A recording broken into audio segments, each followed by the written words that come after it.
Hello everyone, good morning, good evening, ఎలా ఉన్నారు? Welcome to my channel.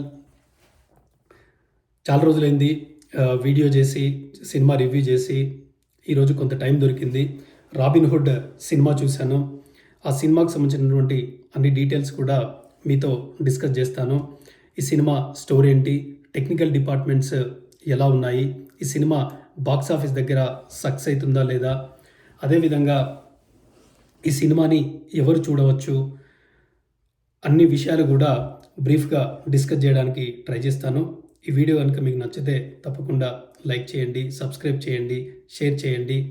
So first ఈ cinema story ఏంటంటే, మామూలుగా రాబిన్ హుడ్ క్యారెక్టర్కి సంబంధించినటువంటి ఆ క్యారెక్టర్ని బేస్ చేసుకొని ఏ సినిమాలు వచ్చినా కూడా హీరో ఆ సినిమాలో దొంగతనాలు చేస్తూ ఉంటాడు. వచ్చినటువంటి డబ్బుని పేదలకు పంచిపెడతా ఉంటాడు, లేదా ఒక మంచి కారణానికి ఆయన వినియోగిస్తూ ఉంటాడు. అదేవిధంగా తన యొక్క ఐడెంటిటీని బయటి ప్రపంచానికి తెలియకుండా ఆయన జాగ్రత్త పడుతూ ఉంటాడు. సో అలాంటి క్యారెక్టరే ఈ సినిమాలో నితిన్ ప్లే చేశాడనమాట. అందుకనే ఈ సినిమాకి రాబిన్ హుడ్ అనేటటువంటి టైటిల్ ఇచ్చినట్టుగా నాకు అనిపిస్తూ ఉంది.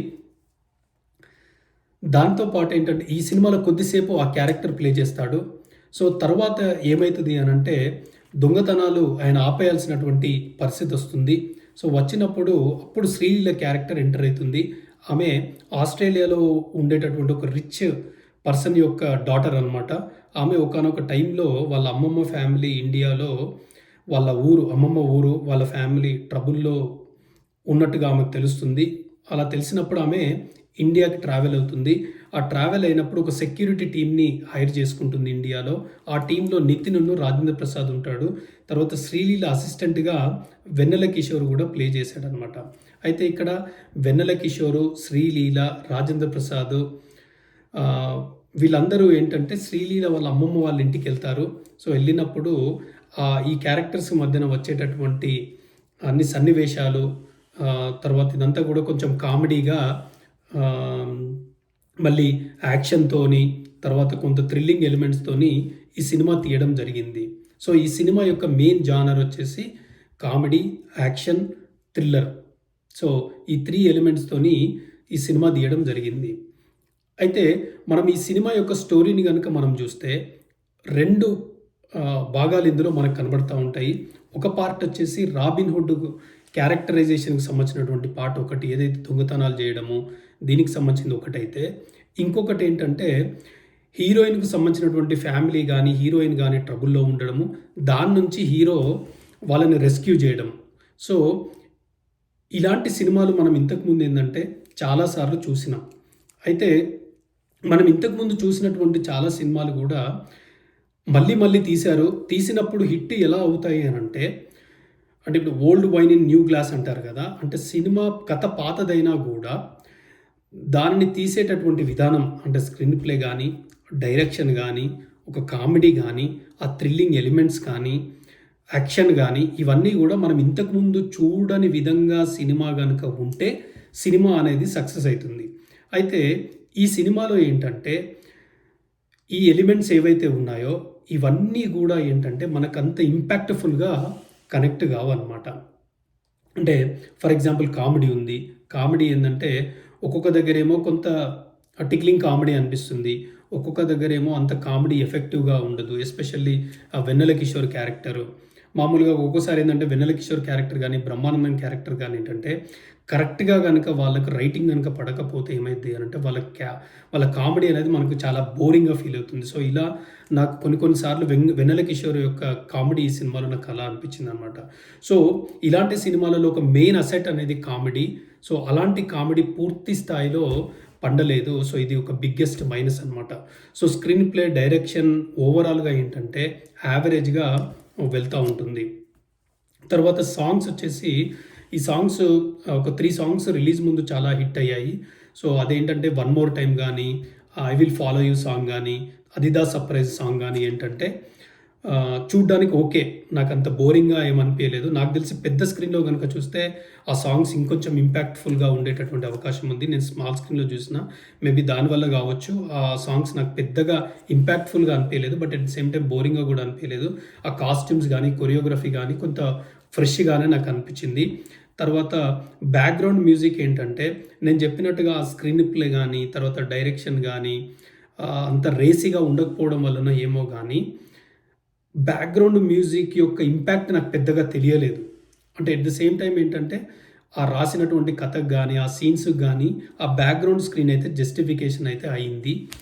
తర్వాత నెక్స్ట్ వచ్చేసి టెక్నికల్ వాల్యూస్ గురించి మనం మాట్లాడదాము. ఈ సినిమా చాలా రిచ్‌గా కనిపిస్తుంది. ఈ సినిమా యొక్క ప్రొడ్యూసర్స్ ఏందంటే మైత్రి మూవీస్ వాళ్ళు. మైత్రి మూవీస్ వాళ్ళేంటంటే they are one of the popular and famous and richest production company ఇప్పుడు ఇండియాలో. సో, సినిమా గూడా ఏందంటే ఎక్కడ గూడా కాంప్రమైజ్ గాకుండా చాలా బాగా తీసినట్టుగా నాకనిపించింది. తర్వాత నెక్స్ట్ ఫైట్స్ అన్నీ గూడా ఆ సినిమాలో బ్లెండ్ అయినాయి. సో, అవన్నీ గూడా నాకు ఫైట్స్ గూడా ఎక్కడ డీవియేట్ అయినట్టుగా అయితే నాకనిపించలేదు. ఈ సినిమాలో విలన్ క్యారెక్టర్ వచ్చేసి దేవ్ దత్త. ఆయన మన 'ఆదిపురుష్' సినిమాలో బజరంగ్ క్యారెక్టర్ ప్లే చేసిండు గదా! ఆయన ఈ క్యారెక్టర్ ప్లే చేశాడు. సో, ఆయన బాగానే ప్లే చేశాడు. కాకపోతే ఏమైంది అనంటే, ఆయన యొక్క క్యారెక్టర్ చాలా లేట్‌గా ఇంట్రడ్యూస్ చేశారు. సో, లేట్‌గా ఇంట్రడ్యూస్ చేయడం వల్ల ఏమైంది అనంటే, హీరోకి విలన్‌కి మధ్యన ఉండేటటువంటి సీన్‌లు పెద్దగా అంటే ఎక్కువ డ్యూరేషన్ లేకపోవడం వల్ల పెద్దగా ఎఫెక్టివ్‌నెస్‌గా అనిపించలేదు. అదే విధంగా ఏంటంటే, ఇలాంటి సినిమాలలో అంటే ఇప్పుడు క్యాటరాక్ట్ ఫైట్ అంటారు గదా! ఇప్పుడు 'భీష్మలో' గూడా మనం చూస్తాము. విలన్‌కి, హీరోకి మధ్యన వచ్చేటటువంటి సన్నివేశాలు ఏవైతే ఉన్నాయో, అంటే ఎత్తుకు పై ఎత్తు వేసేటటువంటి సీన్స్ ఏవైతే ఉన్నాయో, 'భీష్మలో' చాలా ఎఫెక్టివ్‌గా మనకు కనబడతా ఉంటాయి. బట్ ఇక్కడ ఏందంటే కొంత వన్ సైడెడ్‌గా కనబడతా ఉంటాయన్నమాట. సో, అందుకనే పెద్దగా నాకు అంత పెద్ద ఎఫెక్టివ్‌గా, ఎంగేజింగ్‌గా అయితే నాకు అనిపించలేదు. అలా విధంగా శ్రీలీల క్యారెక్టర్ ఏదైతే ఉందో అందులో కొంత మైనస్ ఉంది. యాక్చువల్‌గా ఏంటంటే శ్రీలీల కొంత కామెడీ చేయడం అదంతా బాగా ఉంటుంది. ఆమె టోన్ గూడా ఆమె కామెడీకి ఎగ్జాక్ట్‌గా సూట్ అయితా ఉంటుందనమాట. అయితే ఈ సినిమాలో ఏం జరిగింది అనంటే, ఆమె యొక్క ఓన్ టోన్ గాకుండా ఎవరితోనో డబ్బింగ్ జేపిచ్చారు. అది ఎందుకో గూడా నాకు అర్థం గాలేదు.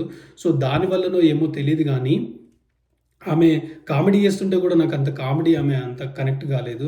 సో, అదైతే బిగ్గెస్ట్ మైనస్. ఏదన్నా టెక్నికల్ రీజన్ ఉందో, ఏదన్నా జెన్యూన్ రీజన్ ఉందో నాకైతే తెలీదు గానీ, సో, శ్రీలీల ఓన్ వాయిస్‌తో డబ్బింగ్ చేసి ఉంటే ఇంకొంచెం బాగుండేదైతే నాకనిపించింది. అయితే ఫైనల్‌గా ఈ సినిమా హిట్ అవుతుందా లేదా అనేది కూడా నేను చెప్తాను. మామూలుగా ఇప్పుడు 'భీష్మ' ఏదైతే ఉందో, నితిన్‌ను 'వెంకీ' కుడుముల కాంబినేషన్ వచ్చింది కదా! అది చాలా బిగ్గెస్ట్ బ్లాక్ బస్టర్‌గా వచ్చింది. నితిన్ కెరియర్‌లో అదొక హైయెస్ట్ గ్రాస్ కలెక్ట్ చేసినటువంటిదైతే మనం చూసాము. బట్ ఈ సినిమా ఏంటంటే నితిన్‌కి ఒక యావరేజ్ సినిమాగా వెళ్తా ఉంటుంది. జనరల్‌గా ఏందనంటే ఒక హిట్ కాంబినేషన్ రిపీట్ అయినప్పుడు సెకండ్ టైమ్ పెద్దగా సక్సెస్ కారు. మరి అదెందుకో నాకు తెలీదు. జనరల్‌గా అయితే అన్ని సార్లు కాదు. బట్ ఈ సినిమా కూడా ఏందనంటే పెద్దగా సక్సెస్ అయ్యేటటువంటి దిశగా అయితే నాకైతే అనిపించలేదు. సో, అదేవిధంగా ఈ సినిమాని ఎవరు చూడొచ్చు, ఎవరు చూడకుండా ఉండేటటువంటి అవకాశం ఉంది అనంటే, ఒక సినిమా లవర్స్ ఎవరైతే ఉన్నారో వాళ్ళు తప్పకుండా ఈ సినిమా చూసేటటువంటి అవకాశం ఉంది. వాళ్ళు పెద్దగా బోర్‌గా ఫీల్ కాకపోవచ్చు. But at the same time too much enjoy గూడా వాళ్ళు ఎక్స్‌పీరియన్స్ చేయకపోవచ్చు.